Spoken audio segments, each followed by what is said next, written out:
it almost seemed to be what the measure of his creation was all about.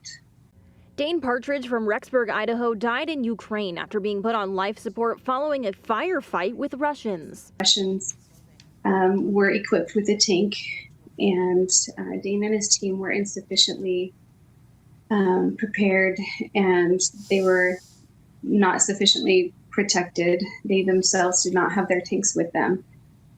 And within the firefight, there was some shrapnel that was discharged, and it hit many of the men, but Dane sustained the worst of all the injuries. His sister, Jenny Partridge Corey, talks about losing her brother who went to Ukraine to volunteer and serve.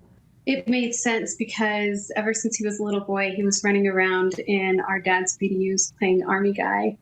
And it was his personality, like he was born to fight. And he went to Ukraine and he had a spiritual conviction that he couldn't deny. And so he followed it and he went valiantly. She says she would communicate with Dane often, and he said fighting conditions in Ukraine were heavier than what he had seen in Iraq. He wanted us to not worry for him. So he kept much of the conversation on us at home, and he kept the worry to himself. And he wanted us to have peace, but he wanted us to know that he loved us and it was all for us.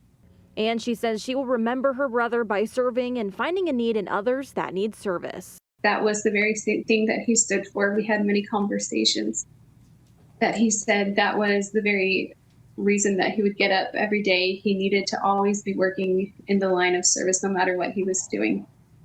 True to his words, I will try to always remember to forget myself and go to work and learn to serve others. Nicole Camarda, Idaho News 6.